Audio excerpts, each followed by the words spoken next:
இது ரொம்ப காமனா வந்து பார்த்தீங்க அப்படின்னா, நமக்கு டெலிவரிக்கு அப்புறமா இந்த பிரச்சனைகள் வர்றதுக்கான வாய்ப்புகள் வந்து இருக்கு. உடம்புல இன்ஃப்ளமேஷனை உருவாக்கக்கூடிய ஒரு நேச்சர் நமக்கு வந்து இருக்கு அப்படின்னாலும் இந்த பிரச்சனைகள் வந்து உருவாகலாம். இன்னொன்று இது ஹார்மோன் சம்பந்தமான பிரச்சனைகள்ல தான் நிறைய பெண்களுக்கு வரும். அதாவது ஈஸ்ட்ரோஜன் ஹார்மோன் அளவு வந்து அதிகமாகும், உடலோட தன்மை வந்து இன்ஃப்ளமேஷனை உருவாக்கக்கூடிய ஒரு நிலையும் வந்து இருந்ததுன்னா அவங்களுக்கு இந்த எண்டோமெட்ரியோசிஸ் பிரச்சனை வந்து வரும். இல்லை பரம்பரையா அம்மாவுக்கோ இல்லை அத்தைக்கோ பாட்டிக்கோ இருந்தது அப்படின்னா இந்த பிரச்சனைகள் வரதுக்கான வாய்ப்புகள் இருக்கு. ஸோ ஒரு சில மாத்திரைகள் எடுத்ததோட பக்க விளைவாகவும் கூட இந்த எண்டோமெட்ரியோசிஸ் பிரச்சனை வந்து வரலாம். ஸோ இந்த அளவுக்கு பாதிப்புகள் வந்து இருக்கு அப்படின்னா முதல்ல நம்ம உடம்புல தேவையில்லாத அந்த ஹார்மோன்ஸை முக்கியமாக பார்த்தீங்கன்னா அதிகப்படியாக இருக்கக்கூடிய ஈஸ்ட்ரோஜனையும் இன்ஃப்ளமேஷனை உருவாக்கக்கூடிய ஹார்மோன்ஸையும் வந்து நம்ம குறைக்கணும். ஸோ அதற்கு செல்களை வந்து புதுப்பிச்சு நம்ம உடம்புல இருக்கக்கூடிய கழிவுகளை ஒவ்வொரு செல்கள்ல இருந்துமே நம்ம உடம்புல இருந்து வெளியேற்றுறதுக்கு 7 நாள் எடுத்துக்கொள்ளக்கூடிய நெய் மருந்து சிகிச்சை வந்து எடுத்துக்கிறது நல்லது. அதே மாதிரி மாதவிடாய் காலகட்டத்தில் நம்ம கர்ப்பப்பைக்கு உள்ள இருக்கக்கூடிய கழிவுகளை வெளியேற்றுவதற்கு ஸ்ரீகேட் தைலம் மாதிரியான மருந்துகளை நம்ம வந்து எடுத்துக்கிட்டோம் அப்படின்னா நம்மளோட உடல்ல இருக்கக்கூடிய ஒவ்வொரு உறுப்புகளுமே வந்து கழிவு நீக்கமாகி புதுப்பிக்கப்படும். கர்ப்பப்பையுமே வந்து உங்களுக்கு கழிவு நீக்கமாகி புதுப்பிக்கப்படும்.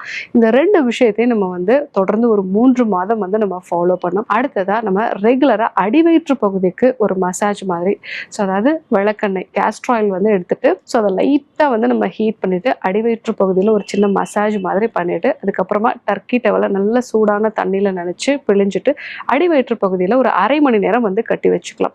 இது வந்து அடிவயிற்று பகுதியில் இருக்கக்கூடிய அதிகப்படியான ஹீட்டை குறைக்கும். அந்த ஹீட்டு தான் உங்களுக்கு இன்ஃப்ளமேஷன் உருவாகிறதுக்கு முக்கியமான காரணமா இருக்கும். ஸோ இதை வந்து நம்ம ரெகுலரா இல்லை வாரத்தில் ஒரு 4லேருந்து 5 நாட்களாவது நம்ம இதை ஃபாலோ பண்ணணும். ஸோ அடுத்தது மஞ்சள் வந்து நம்ம பயன்படுத்தணும். இந்த எண்டோமெட்ரியோசிஸ்க்கு மிக அற்புதமான ஒரு மருந்து அப்படிங்கிறது மஞ்சள்.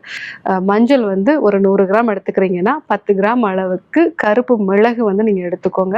ஸோ இது ரெண்டையும் வந்து பொடி பண்ணிட்டு அது கூட ஒரு 50 ml செக்கில் ஆட்டின தேங்காய் எண்ணெயோ இல்லைன்னா வந்து நெய், இதை வந்து லைட்டாக உருக்கிட்டு இந்த பவுடர் எல்லாத்தையும் அதில் போட்டு மிக்ஸ் பண்ணிட்டு ஒரு இலந்த கொட்டை சைஸ்க்கு நம்ம வந்து உருட்டி மாத்திரைகளாக வச்சுக்கணும். இதை ரெகுலராக காலை வேளைகளில் நீங்கள் சமையல் செய்யும் போது அரிசி கொதிக்கக்கூடிய அந்த தண்ணியில் இல்லைன்னா நீராகாரத்தில் இல்லை வெதுவெதுப்பான வெந்நீரோட இல்லை பாலோட சேர்த்து மிக்ஸ் பண்ணி ரெகுலராக நீங்கள் வந்து ஒரு டேப்லெட் மாதிரி எடுத்துக்கணும். ஸோ அந்த மாதிரி எடுத்துக்கும் போது இந்த எண்டோமெட்ரியோசிஸில் உண்டாகக்கூடிய இன்ஃப்ளமேஷன் வலி இது எல்லாமே வந்து குறைய ஆரம்பிக்கும்.